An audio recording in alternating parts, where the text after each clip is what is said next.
គុណគ្នាយើងសម្រាប់វីដេអូទី3នេះគឺជាបន្តទៀត limit x ទៅរក pi លើ2អូខេចឹងអានេះខ្ញុំបែកណាគ្នាយើង1 ដក sin x បាទកតាឲ្យ1 បូក sin x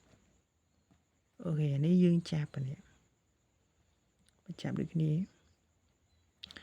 ចឹងបាន1 ដក sin x កតាឲ្យ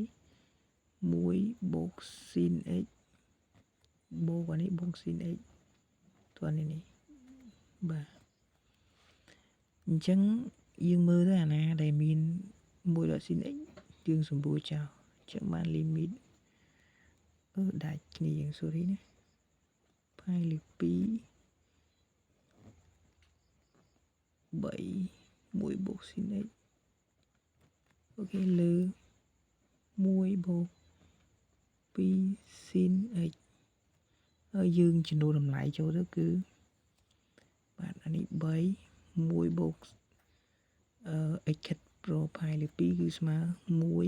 1បាទ1 2ចឹង sin pi លើ2គឺបាន1 គុណ2បាន2ចឹងយើងទទួលបាន6ចែក3ឃើញមកនេះបាន2អូខេនេះគ្នាយើងជាចម្លើយ limit ជាបន្តអញ្ចឹង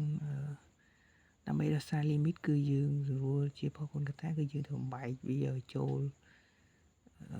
រៀងគ្នាដើម្បីសម្រួលជាផលគុណកតាអញ្ចឹងណាហើយវិធីមួយទៀតគឺយើងដោះស្រាយតាមរបៀបវិធីសាស្ត្រតាងគ្នាយើង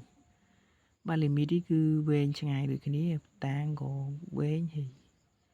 វិធីសាស្ត្រ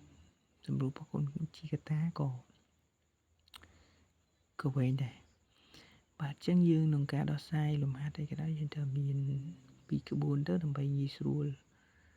ធ្វើក្នុងការដើម្បីកុំឲ្យយើងខុសអញ្ចឹងហើយច្បាស់លាស់តោះនេះបាទតែបាក់ឌុបគ្នាយើងដោះស្រាយតាមណាក៏បានដែរតែពេលដែលយើងទៅបាក់ឌុបអញ្ចឹងយើងព្យាយាមធ្វើច្រើនរបៀបដើម្បីឲ្យយើងចេះស្ទាត់អញ្ចឹងណាបាទសូមអរគុណអ្នកទាំងអស់គ្នាជូនពរប្រឡងបាក់ឌុបជាប់ប្រទេសល្អទាំងអស់គ្នាសម្រាប់បាក់ឌុប2025នេះហើយបើសិនជាមានកំហុសខុសឆ្គងការនិយាយអីកន្លែងណាឬវីដេអូមិនច្បាស់កន្លែងណាសូមគ្នាយើងកាន់តែអភ័យអទោសដល់ខ្ញុំបាទបងសូមអរគុណសូមជម្រាបលាអ្នកទាំងអស់គ្នាសំណាងល្អ